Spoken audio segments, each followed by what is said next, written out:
Okay, good evening. This is, my name is Nan Whaley. Oh, please come on this side, Senator. Yeah. And if any of the city commissioners want to come and stand up forward on this side, Okay, my name is Nan Whaley, the mayor of the city of Dayton. I appreciate all of you who've been with us since 7 a.m. this morning. We've had a briefing at 7, 10, 1, 3, and 4 o'clock. And certainly appreciate the work of Dayton Police Department and Chief Beal's team and Chief Bill himself. The Community Police Council, many whom I see standing here behind the cameras, have received this briefing as per is our regular process. And if you could stand on this side, Commissioner Shaw, we are really appreciative of them taking the time, as they always do, regardless of the incident. They come to our community to sit with the police department, to discuss the response. So I'm very grateful for them, because even when there are incidents that don't get any press at all, they are there. And I want to make sure that they know how much the City Commission and the City of Dayton and the Police Department appreciate their leadership. I also want to mention that tonight at 8 p.m. we will be having a vigil at the Oregon District on 5th Street. This is a way that, this is our district, this is our community, and so we will be having a vigil. Everyone is invited to attend and encouraged. I want to recognize everyone who's here of the elected sort. Obviously, Senator Sherrod Brown, appreciate him coming down from Cleveland. Senator Peggy Lehner is here with us today, appreciate her coming. Commissioner Shaw and Mims, who have been here all day just doing whatever needs to be done, as well as Commissioner Fairchild. Just having that support of our community leaders and our state leaders has meant a lot to me personally, and certainly I speak on the behalf of the citizens of Dayton that it means that a lot to them as well. Okay, so I'm going to turn it over to Chief Beal. This is a pretty typical piece that we do regularly on officer any kind of incident, and certainly I just want to say that the amazing work of the police department and the fire department this past 12 to 15 hours is demonstrated, but I'm really amazed at what they do every single day. This is what they do every single day, and I am so grateful to get to be the mayor of a city with such an outstanding police and fire department. Chief Richard Beal. Thank you, Mayor. So I'm here to provide an update for what you are well aware is an active shooter that occurred in the Oregon District in the early morning hours of today. A little bit of a timeline. Today at 1:05 a.m., officers were patrolling the Oregon District during bar closing time and heard gunfire. They observed a large crowd running away from this gunfire. The officers immediately advanced toward the gunfire, and within approximately 20 seconds, they engaged a suspect who was actively firing and attempting to enter a crowded liquor establishment. Threat was neutralized in approximately 30 seconds of the suspect firing his first shots. You will now hear one of the 911 calls we received.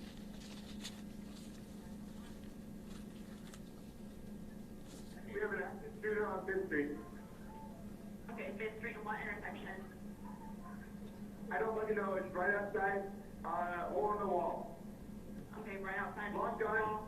one man, had a mask, multiple shots. Right outside Newcomb. Give up that Newcomb. Someone got shot there? I don't know if there was shot. You're shooting in the air. People were running and screaming. Active shooter outside Newcomb. Get a mask. Get a gun. Adult male. Yes. Outside. Do not go outside. Stay inside. Get black male, white male. Stay inside. Is it black male, white male? I could not tell he had a mask. We ran inside. We're barricading the door. You're inside wall, the wall cracked. Currently on inside. What was it? Newcomb? Yeah, we're inside Newcomb. He was right outside Newcomb. Okay, I got the call, okay? Just stay on the phone. Thank you so much. Are you at Newcomb Thank you so much. Tavern? We're at Newcomb Tavern, downtown Dayton. Active shooter, adult male, about 5'8", 6'11", I don't know, 6 foot.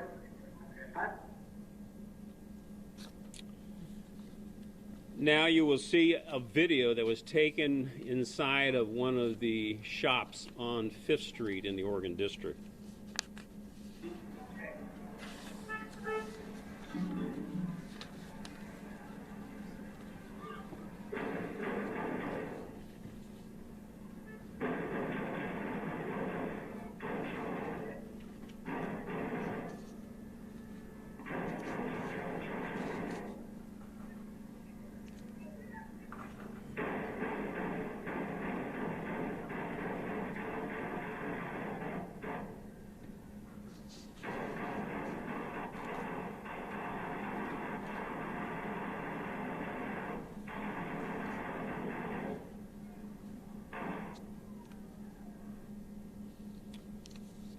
The suspect has been identified as a Connor Stephen Betts. He has a minimal criminal history as an adult. His traffic violations, speed, failure to control, and failure to yield. He was wearing a mask, a bulletproof vest, and hearing protection. He was armed with a .223 caliber-like rifle with 100-round drum magazines. He is 24 years of age and he is deceased. Fatalities from this assault include Lois Oglesby, a black female, 27 years of age; Megan Betts, white female, 22 years of age. She is the suspect's sister. Saeed Saleh, who is a black male, 38 years of age; Derek Fudge, black male, 57 years of age; Logan Turner, white male, 30 years of age; Nicholas Coomer, white male, 27 years of age; Thomas McNichols, black male, 25 years of age; Beatrice Curtis, black female, 36 years of age; Monica Brickhouse, black female, 39 years of age. In addition, there are 27 confirmed victims who were injured and were transported to local hospitals for treatment. Basic overview of this scene, of this entire incident, is now on your screen. In the lower left-hand corner, you see a square. That is the approximate location of the suspect's vehicle that was parked, and then the suspect left and then went on to commit this assault. The rectangular area toward the right side and more center of the diagram is where the suspect fires his first shots and killed his first victim. He then enters onto 5th Street, and then there are 8 other victims killed by the suspect before he is fatally struck at the entrance to Ned Pepper's, which is where the circle designates. This is just the suspect's initial route. So you saw that square block or box that was on the screen saying where he fired his initial shots. This is that area illuminated in the daytime here, and that red arrow is the pathway he took to get to 5th Street. We're now going to show a couple of videos of this event that will show graphic content. They will show police officers engage this individual. They will show multiple shots being fired. We have tried to eliminate any video at this time that shows any victims who were shot. So we'll start with the first video. These are outside of Ned Pepper's.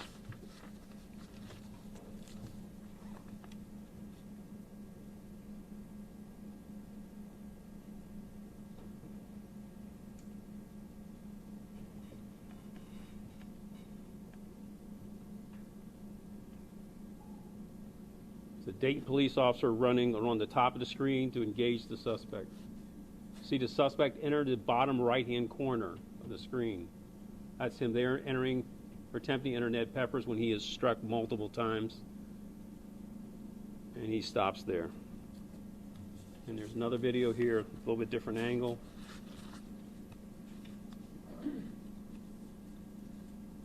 You see a lot of officers who are entering in from the upper left-hand corner of this screen and begin heading down the roadway there to engage the suspect.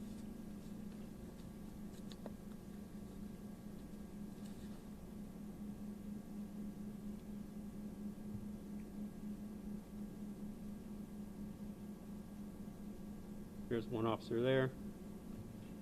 Another officer coming. The patrol rifle.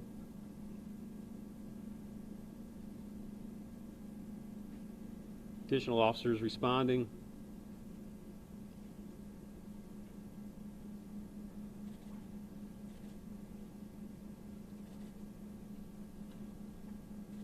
Officer with a sergeant with a shotgun.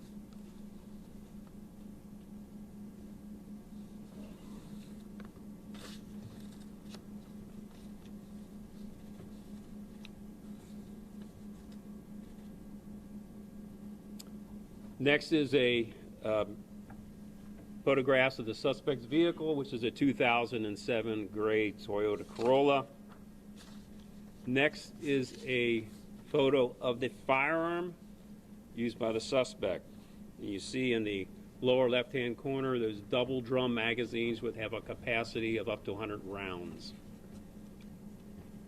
And on the lower right-hand corner, that firearm is identified. The officers involved in the active shooting in this event include Sergeant William Knight, Chad Knight, who came on in 1997, is a more than 20-year veteran. The remaining officers have been on it roughly about 3 years. They include Officer Brian Rolfus, Officer Jeremy Campbell, Officer Vincent Carter, Officer Ryan Nabel, and Officer David Denlinger. We've had extraordinary assistance from many, many different agencies: the Montgomery County Sheriff's Office, the Ohio State Patrol, the Federal Bureau of Investigation, represented with us here on stage, Alcohol, Tobacco, and Firearm, also one of our federal partners joining us here on stage, Sinclair Police Department, University of Dayton Police Department, Five Rivers Metro Parks, Kettering Police Department, Riverside Police Department, Montgomery County's Coroner's Office, Huber Heights Police Department, Montgomery County Prosecutor's Office, Box 21, Red Cross, Bellbrook Police Department, and also the U.S. Attorney of Southwest Ohio has joined us on stage, who have been very supportive and helpful in this investigation, which is ongoing. Just going to remind you that we're a little bit more than 12 plus hours into this event, so much is unknown. The Dayton Police Department Homicide Unit will be handling the criminal investigation. Administrative investigation will be conducted by Professional Standards Bureau, and that occurs anytime an officer discharges a firearm. Per police department policy, for the 5 officers and 1 sergeant, we're going to be placed on administrative leave. That is per protocol. We are still asking for assistance in this investigation, notwithstanding the substantial local and federal and even state resources dedicated to this investigation. If there's any information regarding this incident, we request it to be relayed to the Dayton Police Department by calling the tip line at 937-225-6217. There's a family assistance center has been established at the Dayton Convention Center where you are at, and can be contacted directly at 937-333-8430. And for additional information, please follow our Twitter page at Dayton Police. That is the entirety of the presentation. At this time, the status of this investigation. Once again, I reiterate, we are very, very early into this investigation. Any suggestion at this time of motive would be irresponsible. We do not have sufficient information to answer the question that everyone wants to know: why? We do not have that answer at this time. We will clearly pursue this investigation to try to understand motivation in this crime, assuming that there is a motivation that's understandable. So that's still before us. We have a lot of evidence to process through, from digital evidence to physical evidence to phone evidence. So much investigation is before us. So we're very early on. This is very basic preliminary information I'm able to provide at this time. With that, I will open up to any questions you may have. I'm sorry to interrupt you. You may have mentioned this earlier today, but there was a report that while the shooter had his rifle out, someone grabbed the end of the rifle, and so he dropped it and grabbed a handgun and started shooting, continued shooting. Is that true? We have no information to substantiate that at all. As far as you know, it's just the rifle and no other gun. There was a security officer after the suspect was down who removed the rifle from underneath him, or the weapon from underneath him. that happened, but I have no information to corroborate what you just mentioned at all. Chief, I believe you're the guy killed his sister. We're going to have to do this in orderly fashion. Was the sister the first victim, Chief? No, she was not the first victim, but she was one of the initial victims. Right as he came out of that alleyway, she and another male who was a companion of the suspect was shot and wounded. So they were victims initially after the first person was shot. So very close proximity. And your department this afternoon, I believe, with other agencies, served a search warrant out at home out in Belleville. Can you tell us, did you find more weapons and other evidence there, and what type of evidence you may have found that? I can't speak to the evidence that's recovered. We clearly did recover evidence. Much of this we're going to have to examine, so I can't really comment further on that at this time. Okay? Can you tell us about the gun and where he got it? Well, there's more than one gun, but I can tell you that particular weapon that you saw was ordered online from Texas, but transferred to the suspect at a local firearms dealer here in this area. There's also a shotgun that was acquired from a local firearms dealer here, two different dealers. But that weapon originated in Texas. Can you speak to the legality of those weapons or the magazines? Let me say there's nothing in this individual's history or record that would have precluded him from purchasing that firearm. Is that magazine illegal? Got a 100-round magazine? There is no indication that that is illegal at this time. Is there anything significant to mentioning the shooter's race? To mention it? Yeah. Is there any significance to that? Is there a possibility this could be investigated as a hate crime? I don't think I understand your question. He's a white male. Yeah, right. Is there any significance to mentioning that? Like an hate crime? We have no evidence to suggest that there's a bias motive in this crime at this time.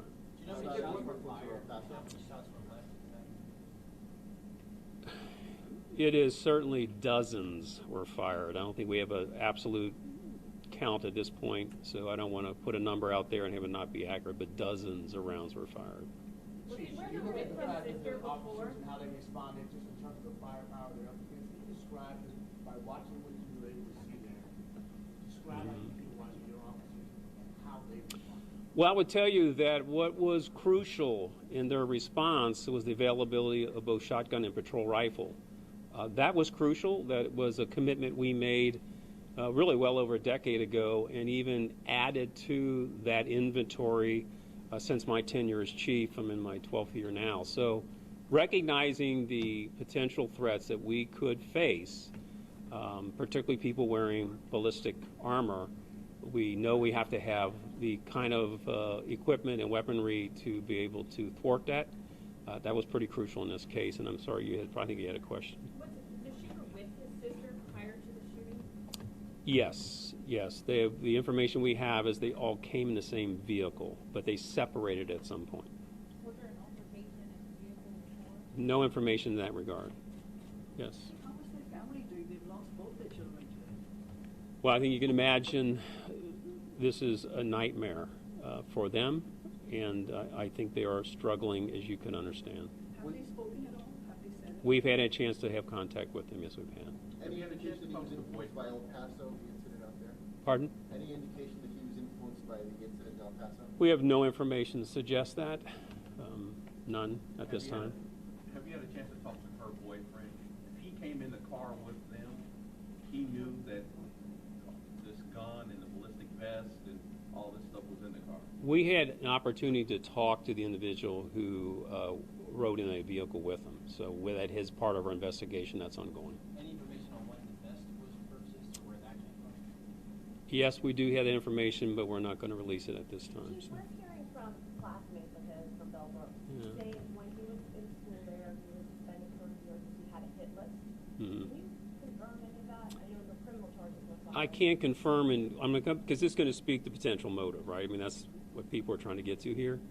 There is far too much information that we have to review before we can even begin a conversation about possible motive. And I will not talk about any potential slice of evidence, its value or not at this time. It's just way too early. Chief, you said there were two weapons. Yes. So So he had a shotgun and an assault rifle on him? And I'll just reconfirm. We have the shotgun wasn't. The shotgun was in the vehicle, the assault rifle was. Yeah, so there are 2 weapons, but one of which was used in the assault. One he left in the vehicle? Yes. That he took to the place with his sister and her friend?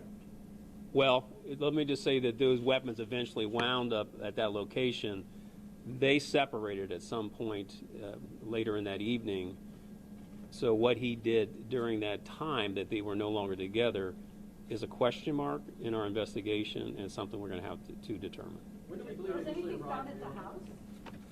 I think that question was already asked, and I said we're not going to talk about any evidence at this time. Ground for fire between your officers and this. Yeah, I don't have a number for you right now. We were trying to confirm that. We basically do ballistics checks, so we look for shell casings at the scene.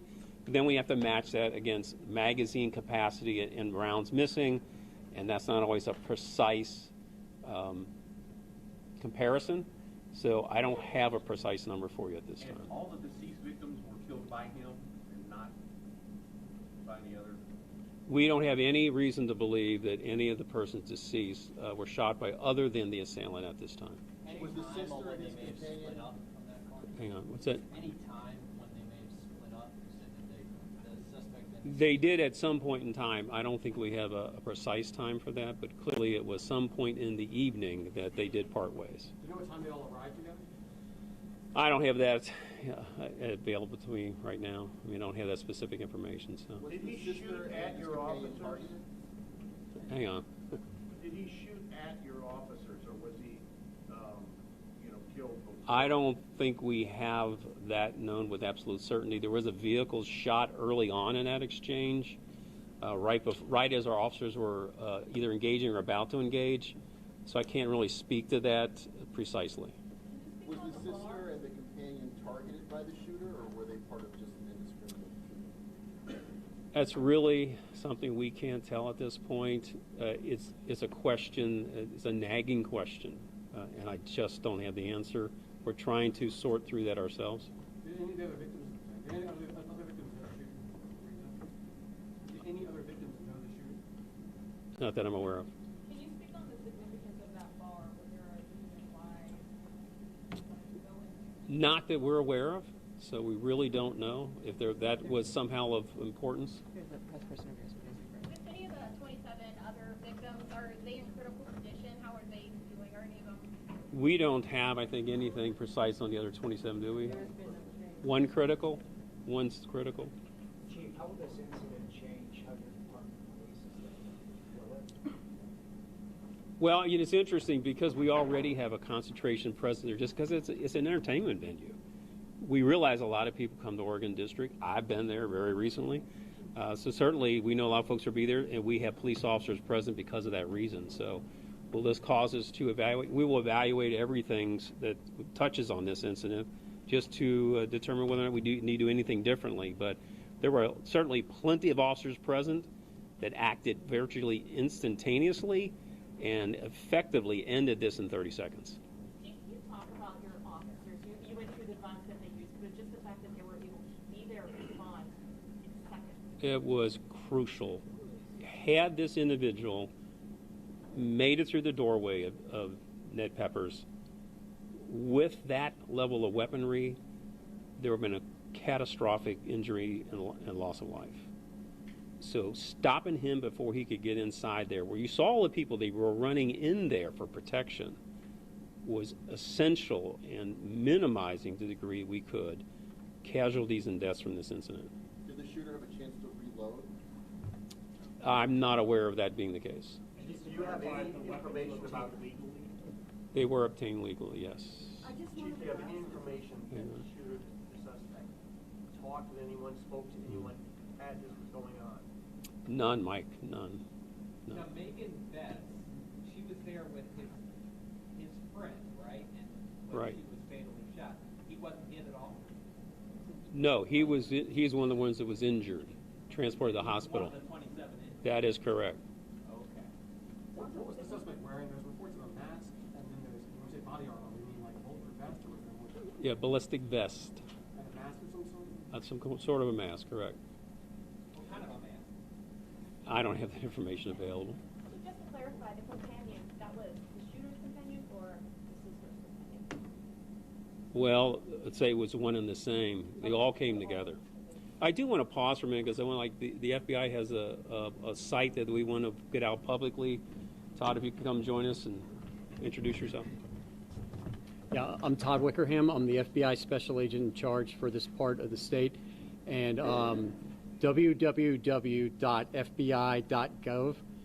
Dayton shooting, right? So one word, Dayton shooting, after www.fbi.gov/Dayton shooting. And what we can, people can submit there, if they have videos, if they have other social media associated with this shooting that they think would be of value to the investigation, this is where they can go to upload this to get it in the right hands as we're working jointly with Dayton on this investigation. Thank you. And Ben, do you want to mention anything regarding Department of Justice attention to this matter? Chief, I just wanted to say on behalf of the United States that the Department of Justice, as you can see, has been working closely, giving our full support to Dayton in its investigation. The United States stands with Dayton. Our condolences to the victims and the families of the deceased. And obviously the United States is going to provide all resources that it has at its disposal from any agencies in order to further this investigation to its completion, working with the Dayton Police. Thanks, Chief. Thanks, Ben. Appreciate it. Will this PowerPoint be on your website, or is there a way for us? Yeah, we can get it to you, but we'll get the video. We have to find a way to do that because there's a lot of you here, and so we got to figure out what that looks like. So maybe it's out there in a public domain you can access. I don't know. We'll have to talk that through. That's a technological piece I don't have mastery over right now, so we'll have to come back to that. Right. How badly injured is the companion? Fired shots. We have 6, so a sergeant and 5 officers fired at least 1 round. Right. How badly injured is the companion, and has he had a chance to talk to investigators? Yeah, I answered that previously. He was wounded, but not so serious that we were not able at least to have some initial conversation with him. How many officers were on patrol in the Oregon district at the time of the shooting?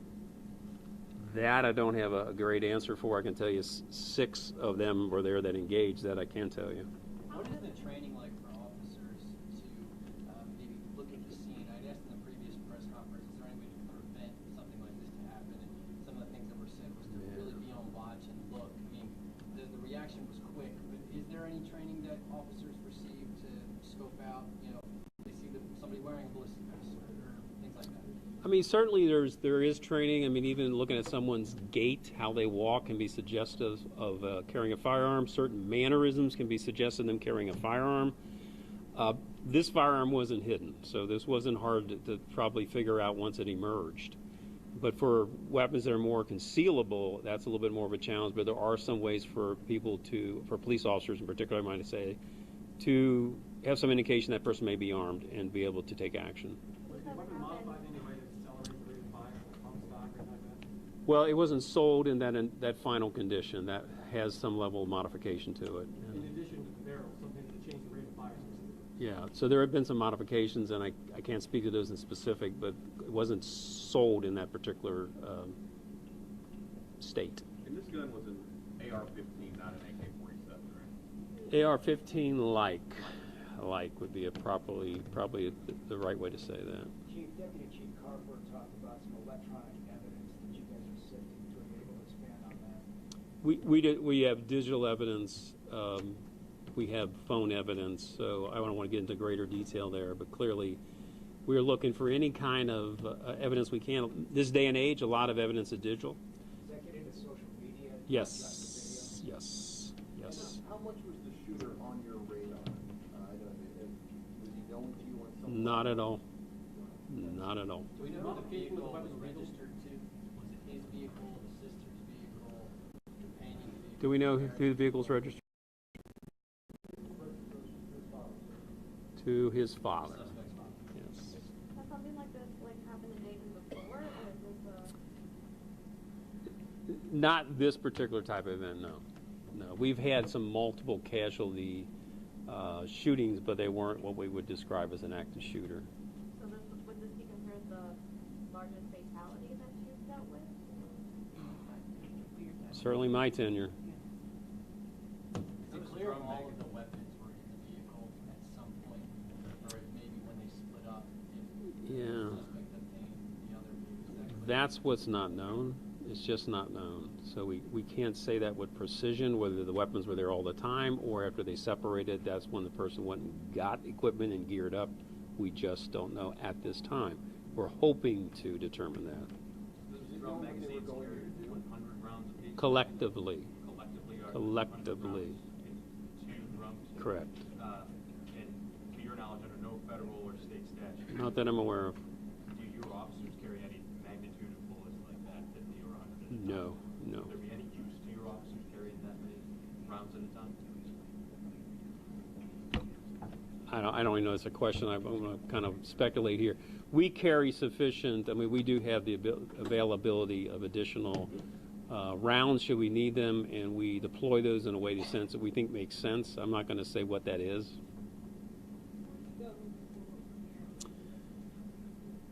We need to resolve every piece of, certainly evidence, evaluate every piece of evidence that we have now and will receive until the point we believe we have no more evidence to review. And that includes interviewing, whoever we need to interview, that may be able to shed light on this individual's conduct in the recent days, as well as any historical information we think would be important to know that could explain conduct ultimately. So until we have what we think is the known universe of evidence, we're going to keep pursuing this investigation. I just don't know when that's going to be. The companion said what the plan was for the evening or why they split up at some point? I don't have the information. And folks, I've told you everything I really can share today. You'll probably ask a lot of questions again I've already answered. That's going to conclude this interview. I appreciate your attention to this matter. I ask you to lift up the victims in this event and give them the honor and dignity they deserve in their lives and for their tragic, ultimately avoidable death. Thank you, Chief. Thank you.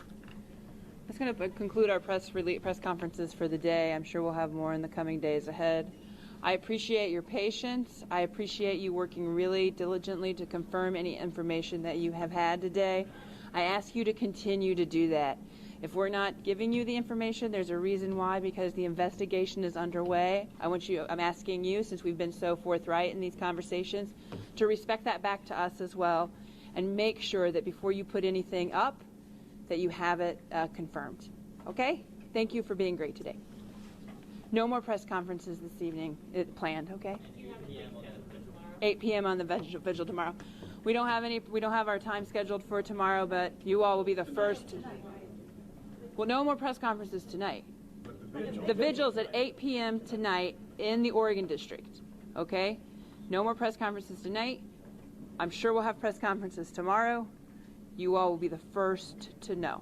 When will the Oregon District be reopened, or has it been during this? After the vigil, it will be open to traffic. Will it be open to the public? Is it open to the public now to walk in? Can we complete public walk in? Public can walk through now. I should also mention the Oregon District Transportation Garage is free tonight for people to, if they want to come down to be a part of the vigil, they can come and just go and park in the Oregon District Garage. Okay? Thank you.